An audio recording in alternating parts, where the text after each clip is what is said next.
Hello friend, आप देख रहे हैं लक्ष्य विद्यापीठ यूट्यूब चैनल। पहले की तरह आज मैं फिर से आप लोग के लिए 4 अक्टूबर 2020 का करंट अफेयर लेके आता हूं। मैं आप लोग के लिए पर डे करंट अफेयर का वीडियो लेके आता हूं जो आप लोग को किसी भी एग्जाम में काफ़ी ज़्यादा मदद होगा उससे। तो आप लोग अगर चैनल पर नए हैं तो चैनल को आप लोग सब्सक्राइब जरूर कर लीजिएगा और ज़्यादा से ज़्यादा आप लोग लाइक भी कीजिएगा। तो चलिए बढ़ते हैं। आज का पहला प्रश्न है, भारत में राष्ट्रीय पोषण सप्ताह कब मनाया जाता है? ये काफ़ी ज़्यादा इम्पोर्टेंट प्रश्न है कि भारत में जो है वो पोषण सप्ताह कब मनाया जाता है। पहला ऑप्शन है 2 सितंबर से 8 सितंबर, दूसरा ऑप्शन है 1 सितंबर से 7 सितंबर और तीसरा ऑप्शन है 3 सितंबर से 9 सितंबर, चौथा ऑप्शन है 5 सितंबर से 11 सितंबर। तो इसका राइट आंसर होगा ऑप्शन नंबर बी। इसका राइट होगा 1 सितंबर से 7 सितंबर। 4 ऑप्शन था आपके पास, 4 में से बी ऑप्शन आपका सही होगा। 1 सितंबर से 7 सितंबर तक आपका राइट होगा।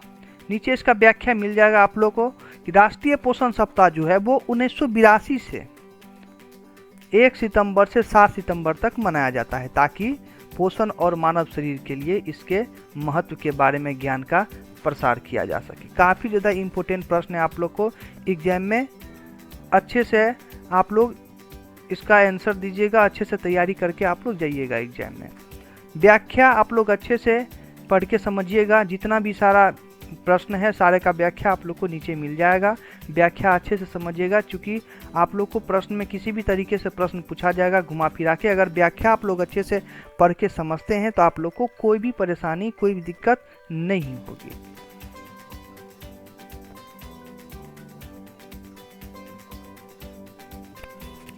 अगला प्रश्न है, the big thoughts of little love शीर्षक के बच्चों की पुस्तक के लेखक कौन है? यह भी काफ़ी ज़्यादा इम्पोर्टेंट प्रश्न है कि the big thoughts of little love शीर्षक के बच्चों की पुस्तक के लेखक कौन है। 4 ऑप्शन है आपके पास, शाहरुख खान, तुषार कपूर, सैफ अली खान और करण जौहर। ये 4 ऑप्शन है आपके पास।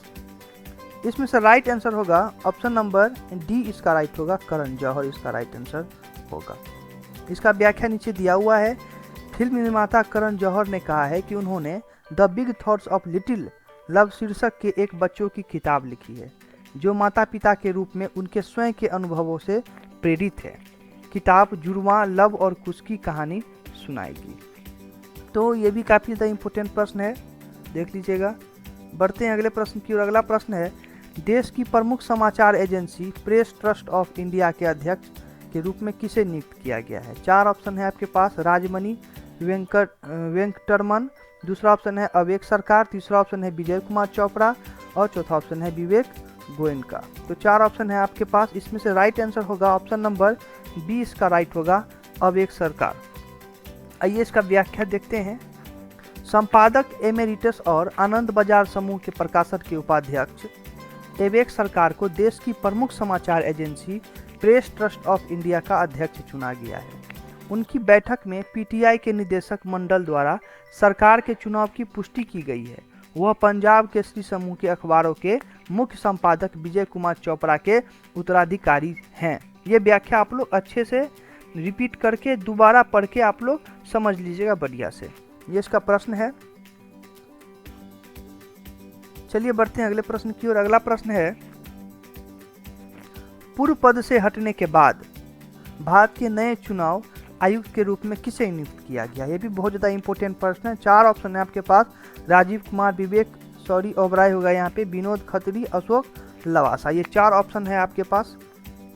तो इसका राइट आंसर होगा option number A, Rajiv Kumar. इसका राइट आंसर होगा, ये इसका राइट आंसर होगा राजीव कुमार। तो आइए इसका व्याख्या देखते हैं। पूर्व नौकरशाह राजीव कुमार ने नए चुनाव आयुक्त के रूप में पदभार ग्रहण किया है। उन्होंने अशोक लवासा द्वारा खाली जगह पर पदभार संभाला जो उपाध्यक्ष के रूप में एशियाई विकास बैंक में शामिल हुए। ये भी काफ़ी ज़्यादा इम्पोर्टेंट प्रश्न है। आइए बढ़ते हैं अगले प्रश्न की ओर। अगला प्रश्न है, ये देखिए, ये भी काफ़ी ज़्यादा इम्पोर्टेंट प्रश्न है कि हेमंत खत्री यानी वो सेवानिवृत्त हैं को किस रक्षा शिप बिल्डर कंपनी के अध्यक्ष और प्रबंध निदेशक के रूप में नियुक्त किया गया है? 4 ऑप्शन है आपके पास, Hindustan Shipyard Limited, Mazagon Dock Ship Builders, तीसरा ऑप्शन है हिंदुस्तान एरोनॉटिक्स लिमिटेड, चौथा ऑप्शन है Garden Reach Ship Builders and Engineers. 4 option है आपके पास, इसमें से राइट आंसर होगा ऑप्शन नंबर ए, इसका राइट होगा हिंदुस्तान शिपयार्ड लिमिटेड, ये इसका राइट आंसर होगा। आइए इसका व्याख्या देखते हैं। सीएमडी हेमंत खत्री ने राज्य के स्वामित्व वाली रक्षा ship builder Hindustan Shipyard Limited के अध्यक्ष और प्रबंध निदेशक के रूप में पदभार ग्रहण किया है। ये इसका व्याख्या है, व्याख्या अच्छे से समझिएगा आप लोग। आते हैं अगले प्रश्न की ओर। अगला प्रश्न है, प्रमोद चंद्र मोदी को अगले साल फरवरी तक 6 महीने का विस्तार दिया गया है, जिसमें से निम्नलिखित में से चेयरमैन कौन सा है। 4 ऑप्शन है आपके पास, राजस्व विभाग है, कर्मचारी भविष्य निधि संगठन है, तीसरा ऑप्शन है केंद्रीय प्रत्यक्ष कर बोर्ड और चौथा ऑप्शन है केंद्रीय उत्पाद एवं सीमा शुल्क बोर्ड। तो इसका राइट आंसर होगा ऑप्शन नंबर सी, इसका राइट होगा केंद्रीय प्रत्यक्ष कर बोर्ड, इसका राइट आंसर होगा, ये इसका राइट आंसर होगा। आप लोग अच्छे से इसको देख लीजिएगा। अगला है साइकिलिंग फेडरेशन ऑफ इंडिया, जिसका शॉर्ट फॉर्म है CFI। CFI का मतलब होता है साइकिलिंग फेडरेशन ऑफ इंडिया द्वारा 2021 में आयोजित होने वाला साइकिलिंग शिखर सम्मेलन पहली बार साइकिलिंग फेडरेशन ऑफ इंडिया यानी CFI निम्नलिखित में से किस शहर में आयोजित नहीं किया जाएगा। देख लीजिए यहाँ पे कह रहा है कि नहीं, कहाँ आयोजित नहीं किया जाएगा। तो 4 ऑप्शन है, दिल्ली, बेंगलोर, हैदराबाद और मुंबई। ये 4 ऑप्शन है आपके पास। इसका राइट आंसर होगा ऑप्शन नंबर सी, इसका राइट होगा हैदराबाद, इसका राइट आंसर होगा। आप लोग अच्छे से इसको देख लीजिएगा। आइए इसका व्याख्या देख लेते हैं कि cycling federation of India CFI देश में साइकिलिंग की संस्कृति को बढ़ावा देने के उद्देश्य से 2021 में पहली बार साइकिलिंग शिखर सम्मेलन की मेजबानी करने के लिए तैयार है।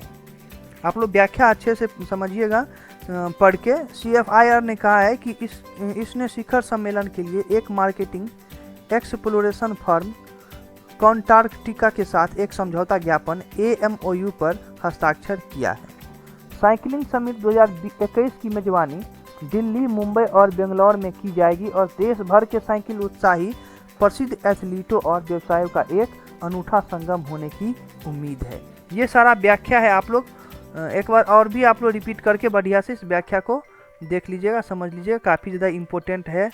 आपको एग्जाम में जो है सो ये क्वेश्चन काफ़ी ज़्यादा इम्पोर्टेंट साबित होगा। अगला है छावनी कोविड भारत संचार योजना। भारत भर में छावनी क्षेत्रों में काम करने वाले 10,000 से अधिक कर्मचारियों को प्रत्येक को 5 लाख रुपए का बीमा प्रदान करने के लिए एक जीमा बीमा योजना प्रदान की गई है। अच्छे से प्रश्न को पढ़िएगा आप लोग भी, जिसके माध्यम से बीमा गचूक के साथ प्रदान किया जाएगा। प्रश्न आप लोग एक बार और अच्छे से पढ़ के समझिएगा इसको। 4 ऑप्शन है इसका भी। पहला है the new India insurance life insurance corporation और तीसरा ऑप्शन है यूनाइटेड इंडिया इंश्योरेंस, चौथा है द ओरिएंटल इंश्योरेंस कंपनी। ये 4 ऑप्शन है आपके पास। तो इसमें से राइट आंसर होगा ऑप्शन नंबर बी, इसका राइट होगा लाइफ इंश्योरेंस कॉरपोरेशन यानी LIC, इसका राइट आंसर होगा। आइए इसका व्याख्या देख लेते हैं हम लोग।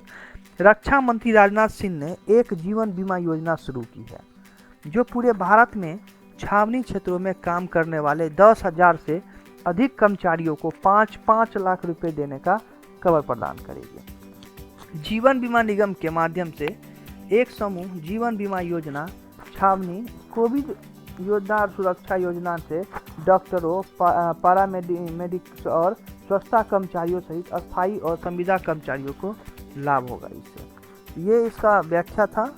आप लोग एक बार और से रिपीट करके व्याख्या को बढ़िया से आप लोग पढ़ के समझिएगा। व्याख्या अगर आप लोग समझते हैं बढ़िया से तो आप लोग को एग्जाम में कोई ज़्यादा परेशानी नहीं होने वाली है। अगला प्रश्न है, किस राज्य ने स्थानीय स्वशासन दिवस के अवसर पर 2 नागरिक केंद्रित मोबाइल फोन एप्लीकेशन अमा शहर और स्वच्छ सहारा का शुभारंभ किया है? ये भी काफ़ी ज़्यादा इम्पोर्टेंट है। 4 ऑप्शन है आपके पास, ओडिशा, बिहार, तमिलनाडु और मध्य प्रदेश। तो इसका राइट आंसर होगा ऑप्शन नंबर ए, इसका राइट होगा ओडिशा, इसका राइट आंसर होगा। आइए इसका व्याख्या देखते हैं। ओडिशा के मुख्यमंत्री नवीन पटनायक ने स्थानीय स्वशासन दिवस के अवसर पर लोक सेवा भवन में 2 नागरिक केंद्रित मोबाइल फोन एप्लीकेशन AMA सहारा और स्वच्छ शहर ओडिशा लॉन्च किया है। स्वच्छता पर एक हैंडबुक जो आयोजित सूचनाओं का एक संग्रह है, विभाग द्वारा जारी किए गए हैं। पत्र और दिशा निर्देश भी मुख्यमंत्री द्वारा जारी किए गए थे। ये इसका व्याख्या है, आप लोग अच्छे से देख लीजिएगा। जितने भी सारे प्रश्न आपको मिला है, सारा का व्याख्या नीचे दिया गया था, तो आप लोग अच्छे से इस व्याख्या को समझिएगा। अगर आप लोग खुद से व्याख्या को समझते हैं तो आपको ज़्यादा समझ में आएगा। अगला है, सेवा मुख्यालय में नागरिक और सैन्य प्रशासनिक नियुक्तियों का अनुकूलन करने के लिए रक्षा मंत्रालय द्वारा गठित समिति का प्रमुख कौन होगा। ये भी काफ़ी ज़्यादा इम्पोर्टेंट है। तो पहला ऑप्शन है लेफ्टिनेंट जनरल आर चंद्रशेखर, दूसरा ऑप्शन है लेफ्टिनेंट जनरल ए यानी दास, तीसरा ऑप्शन लेफ्टिनेंट जनरल पनाग और चौथा ऑप्शन है लेफ्टिनेंट जनरल शेखतकर। तो इसका राइट आंसर होगा ऑप्शन नंबर डी, इसका राइट होगा लेफ्टिनेंट जनरल शेखतकर, इसका राइट ऑप्शन होगा। आइए इसका व्याख्या हम लोग देख लेते हैं। रक्षा मंत्रालय सेवा मुख्यालय में नागरिक और सैन्य प्रशासनिक नियुक्तियों का अनुकूलन करने के लिए निर्धारित है। सशस्त्र बल मुख्यालय सिविल सेवा संवर्ग के, इसका शॉर्ट फॉर्म है ये AFHQCS, संवर्ग के प्रभावी उपयोग की समीक्षा के लिए 3 सदस्यीय समिति का गठन किया गया है। लेफ्टिनेंट जनरल शेखतकर की अध्यक्षता वाली समिति अन्य सदस्य हैं। आर चंद्रशेखर एक सेवानिवृत्त कैडर अधिकारी और AN दास फाइनेंस विंग से है। तो ये आप लोग अच्छे से इस व्याख्या को पढ़ के बढ़िया से समझिएगा, आपके लिए काफ़ी ज़्यादा इम्पोर्टेंट होगा। अगर आप लोग चैनल पे नए हैं तो चैनल को आप लोग सब्सक्राइब कर लीजिएगा, क्योंकि मैं आप लोग के लिए पर डे करंट अफेयर का वीडियो लाता हूँ, जो कि आप लोग को किसी भी एग्जाम में काफ़ी ज़्यादा महत्वपूर्ण साबित होगा। तो चलिए अब हम मिलते हैं नेक्स्ट वीडियो में, तब तक के लिए धन्यवाद।